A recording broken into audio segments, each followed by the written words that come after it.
Bismillahirrahmanirrahim. Assalamualaikum warahmatullahi wabarakatuh. Waalaikumsalam warahmatullahi Waalaikumsalam. wabarakatuh. Selamat siang Bu Yuliana, Pak Syahrullah, sehat?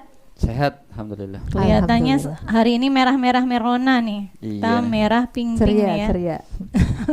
Mudah-mudahan juga seceria hatinya ya Bu Yuliana. Ya, Insyaallah.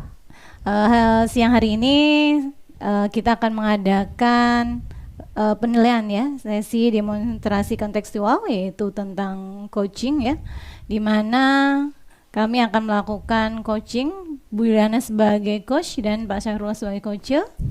Dan sebelum kita mulai proses coaching ini, ada beberapa pertanyaan yang akan saya sampaikan, saya tanyakan kepada Bu Yuliana sebagai coach ya. Iya, baik. Yang pertama, kompetensi coaching apa yang ingin dikembangkan oleh Bu Yuliana? Apa menurut saya sih kalau kompetensi itu ada 3 kan ya. Nah itu ketiga-tiganya saya memang perlu untuk mengembangkannya karena memang masih proses belajar ya. Yang pertama itu tadi tentang kehadiran penuh, di mana kita sebagai coach harus benar-benar mampu menghadirkan diri kita untuk coach yang ingin memberikan yang ingin berbagi permasalahannya dengan kita seperti itu. Kemudian yang kedua adalah menggali pertanyaan yang berbobot itu. Nah, mungkin ini salah satu yang terberat gitu ya. Karena kita memang harus butuh wawasan tentang apa yang sedang akan dibicarakan itu. Kita harus memang perlu memiliki wawasan terlebih dahulu tentang masalah yang akan dibicarakan seperti itu. Jadi kita nanti kalau kita punya wawasan seperti itu, insya Allah nanti pertanyaan yang berbobot pun akan hadir gitu ya, bisa hadir lah gitu. Kemudian yang ketiga itu tadi tentang mendengarkan aktif. Nah, kehadiran penuh dengan mendengarkan aktif. Ini sepertinya tidak jauh berbeda karena sama-sama kayaknya ya Pak Arul ya. Yeah. Nah, itu di situ indikatornya sama. Kita hadir di sini otomatis kan kita harus mendengarkan aktif.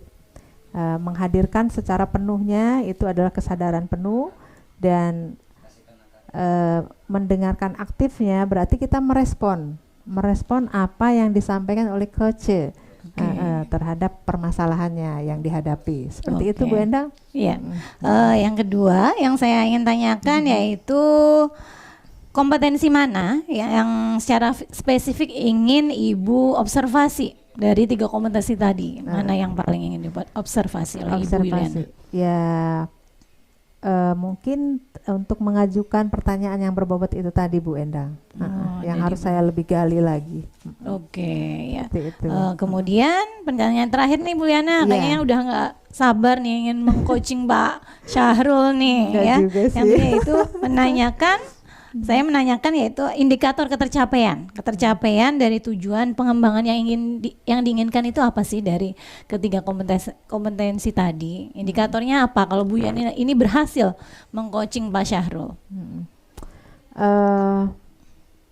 Ya, dari coaching yang kita lakukan ya otomatis kan bisa memberikan solusi yang tepat mungkin ya untuk coach tentang masalah yang dihadapinya. Nah, itu salah satunya indikator untuk yang bisa diharapkan ya dari adanya kegiatan coaching ini. Seperti itu.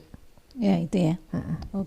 Itu untuk pra observasi kita ya, nanti setelah coaching saya akan ada pasca ya. Jadi silahkan waktu coaching saya serahkan kepada Bu Yuliana dan Pak Syahrul. Baik, terima kasih Bu Endang. Assalamualaikum Bu Yuli. Waalaikumsalam Pak Syahrul. Mohon maaf nih ganggu. Iya, nggak apa-apa. Tumben ini ada permasalahan apa nih? Iya, ada sedikit yang saya mau ngobrol lah sama Bu Yuli. Bu Yuli kan guru BK ya. Kemarin juga saya dengar-dengar sudah ikut pelatihan sekolah ramah anak ya Bu. Iya. Betul. Terus masalah apa nih yang akan disampaikan nih Pak Syahrul? Gini Bu, Iya. saya kan punya anak nih, Iya. 3 orang cowok semua nih. Terus umurnya dekat-dekat Bu, yang satu kelas 6 SD, 1 SMP, Satu SMP. yang satunya kelas 4, yang terakhir kelas 2 Kelas 2 apa tuh? SD. SD. Oh iya. Deket-deket ya. Iya Bu, ya biasalah Bu, anak zaman sekarang tuh apa Bu ya, nggak bisa lepas dari handphone gitu Bu. Oh mungkin itu ya. Di rumah memang diberi HP gitu masing-masing. eh Ceritanya kan saya sama ibunya kerja nih, sementara mereka sekolahnya beda-beda. Jadi maksud saya kemarin saya belikan handphone buat komunikasi. Oh, Nah seperti itu. ternyata bukan, ya dapat sih tujuannya itu, cuman ada efek sampingnya juga ternyata. Nah maksud saya nih mau ngobrol sama Ibu Yuli, saya ingin mendapatkan masukan nih dari Bu Yuli. Kira-kira solusi dari kondisi yang saya alami ini seperti apa nih Bu? Dengan saya mesti maunya handphone itu tetap mereka pegang, tapi tidak, bukan untuk game gitu Bu. Sampai game itu yang mengganggu prestasinya Bu. Iya, baik. Jadi tujuan dari kita ngobrol ini mungkin yang diharapkan Pak Sarul itu apa tuh? Tadi. Nah itu tadi Bu, gimana caranya supaya saya bisa mengontrol anak-anak, saya bisa tetap memberikan handphone ke mereka, karena kan yang ngeri-ngeri juga Bu kalau jam pulang kita ngontrolnya di mana. Tetapi saya juga tidak mau mereka jadi kecanduan main game gitu Bu. Oh iya. Baik, Pak Sarul, saya garis bawahi di situ berarti ingin mengontrol anak-anak ya. Betul. Nah, dari tadi tujuannya Pak Sarul baik istri gitu ya, memberikan HP tadi kepada anak itu tadi untuk keperluan komunikasi. Saat pulang sekolah kita ngecek dia sudah di mana, udah sampai rumah belum gitu. Iya. Nah, sejauh ini komunikasi antara putra-putranya Pak Sarul di rumah dengan adanya HP itu sudah berjalan baik apa belum gitu? Ya alhamdulillah sih gampang kita ngontrolnya Bu. Gitu.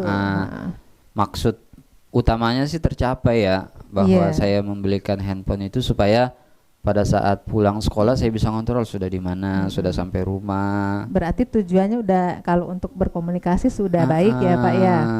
Cuman saya maunya mereka tidak menggunakan untuk hal yang lain, main game sampai bahkan kecanduan begitu Bu. Oh iya, berarti mungkin anak bisa dengan HP itu ada perilaku yang menyimpang ya. Betul, ada efek sampingnya Bu gitu. Iya, iya. Jadi kalau seandainya tidak diberikan HP itu kalau untuk komunikasi tidak bisa ya? Iya, sebenarnya bisa-bisa aja sih Bu ya. Oh gitu. Cuma kemarin entah kenapa ya saya sama ibunya kepikiran membelikan HP saja. Karena saya takutnya juga di sekolah pembelajarannya sudah berbasis IT, sudah menggunakan handphone. Iya, iya. Berarti sekolahnya luar biasa ya Pak Sarul ya?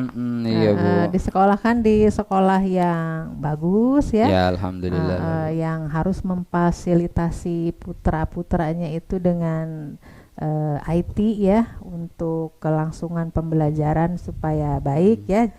Permasalahan yang sedang dihadapi Pak Sarul ini untuk tingkat putra-putranya nih, kalau kita berikan poin sampai 10 ini skalanya dari 1 sampai 10 itu ada di posisi mana tuh?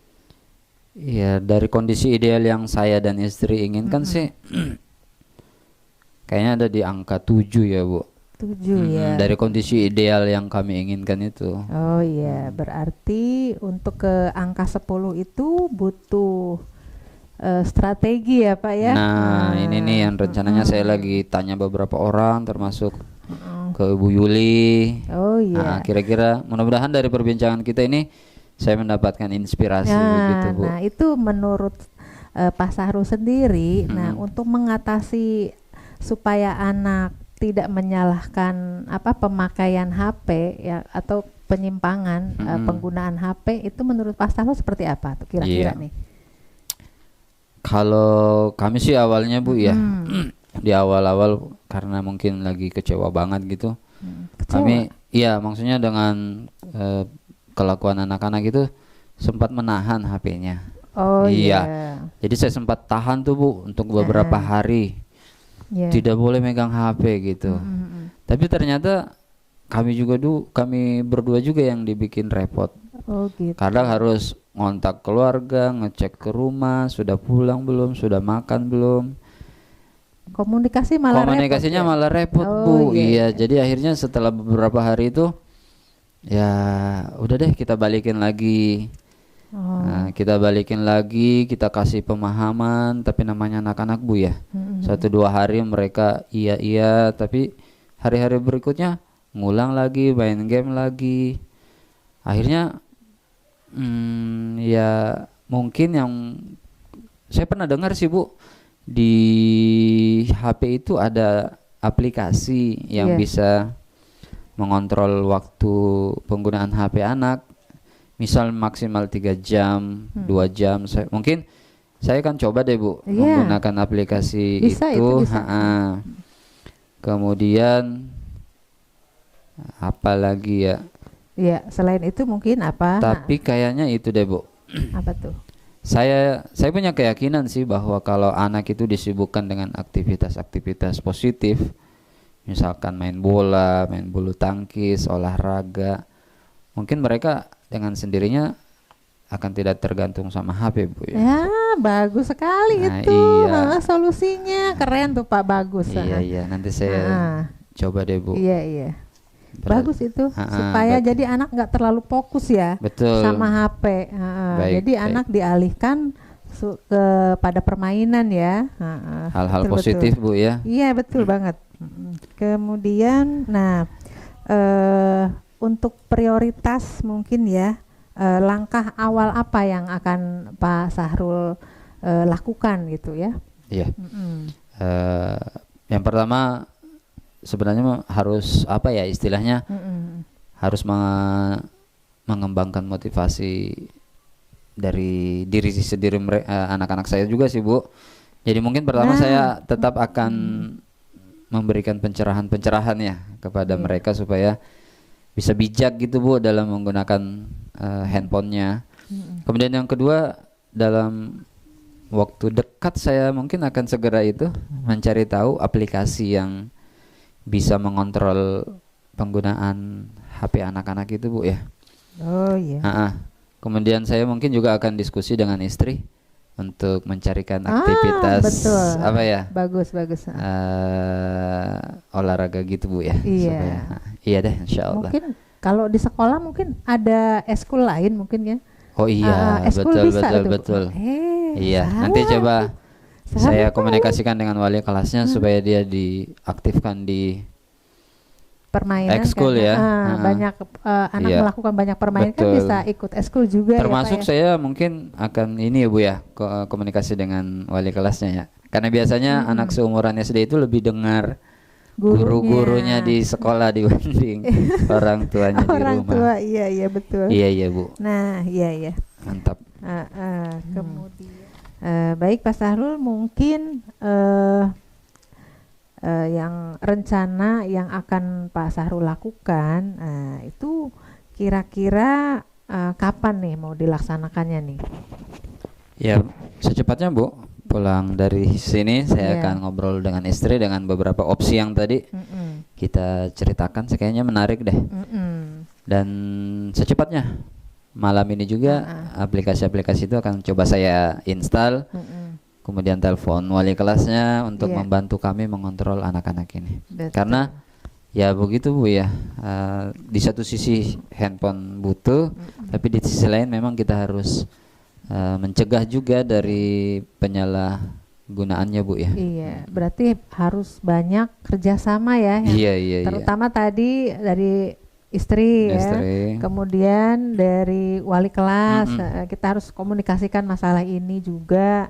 kemudian apa dengan sekolah juga ya, anak bisa diikutkan berbagai ekskul gitu ya Pak ya. Iya Ibu.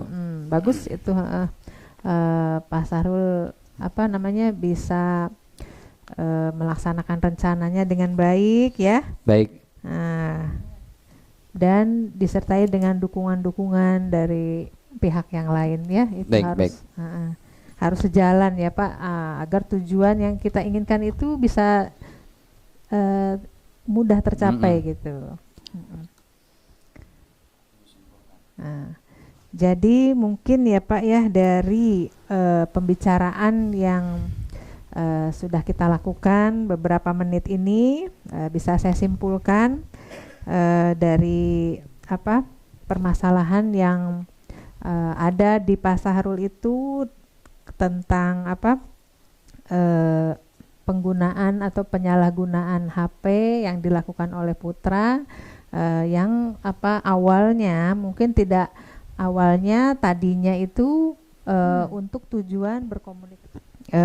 Kesimpulannya adalah anak dari tujuan awal adalah memberikan HP itu untuk berkomunikasi, alhamdulillah sudah berjalan, tetapi seiringnya waktu mereka di pertengahan itu malah menggunakan HP itu dengan sampai lupa waktu ya, seperti itu ya.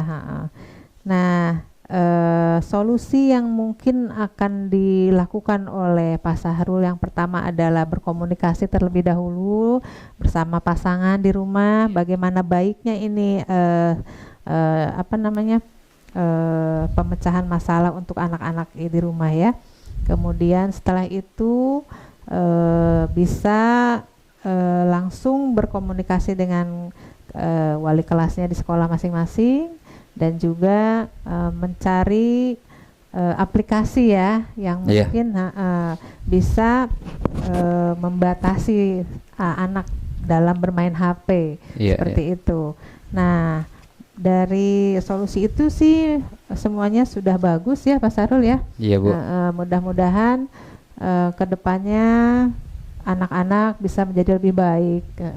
Anak-anak diberikan pembelajaran, terutama selalu diingatkan terus tiap hari itu ya Pak ya. Betul Bu. Baik di rumah maupun di sekolah itu kita kerjasama, dan dari sekolah pun harus selalu mengingatkan kepada anak untuk penggunaan HP itu adalah untuk belajar, tujuannya seperti itu. Iya, Bu.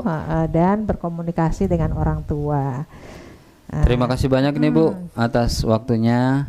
Alhamdulillah saya terus terang mendapatkan beberapa solusi yang bisa saya aplikasikan, dan mudah-mudahan nanti kapan-kapan kita ngobrol lagi ya Bu, terkait perkembangan apa yang barusan kita diskusikan. Saya juga perlu tahu bagaimana perkembangannya nanti ke depan setelah Pak Sahrul merealisasikan tujuan strategi untuk merubah situasi ini ya. Saya ingin tahu nanti perkembangannya Pak ya. Iya. Baik Bu, terima kasih ya Bu. Baik, terima kasih. Waalaikumsalam warahmatullahi. Oke, kata aja. Ya, bismillahirrahmanirrahim. Alhamdulillah ya, sudah terlaksana coaching kita sore hari ini antara Bu Yelena dan Pak Syahrullah, bahwa tadi sudah diterapkan dari metode yang sudah diterapkan, yaitu tujuan identifikasi, rencana aksi sampai tanggung jawab. Jadi alur tirta sudah terlaksana, kemudian juga kompetensi yang sudah Bu Yuliana tadi inginkan tercapai. Tapi ada beberapa pertanyaan Bu sebelum kita tutup ya, yaitu apa yang sudah dilakukan Bu Yuliana saat melakukan coaching yang menjadi indikator ketercapaian pengembangan yang diinginkan. Kalau menurut saya sendiri ya Pak, Bu ya, pertama saya sudah berusaha untuk menghadirkan diri saya sepenuhnya untuk Pak Sahrul ya. Kemudian di mana saya bisa juga mendengarkan secara aktif dari apa yang sudah disampaikan Pak Sahrul, permasalahan yang dialami oleh Pak Sahrul gitu ya, seperti itu, sampai pada untuk mencarikan solusi gitu. Kemudian Satu lagi melakukan pertanyaan-pertanyaan yang berbobot itu sudah dilakukan ya. Kemudian kompetensi apa yang masih ingin Bu Yuliana kembangkan dalam proses coaching ini? Iya, lagi-lagi itu lagi ya. Iya, kita tanyain lagi. Tapi kan siapa tahu sekarang berubah nih ya kompetensi yang Bu Yuliana tidak ingin berubah kembangkan. sih, tetap masih pada posisi untuk menggali, menggali pertanyaan yang berbobot itu. Masih perlu saya kembangkan sepertinya. Terima kasih Bu Yuliana. Alhamdulillah ya proses coaching ini selesai. Mudah-mudahan setelah ini kita semakin baik lagi ya. Selamat sore dan assalamualaikum warahmatullahi wabarakatuh. Waalaikumsalam warahmatullahi wabarakatuh.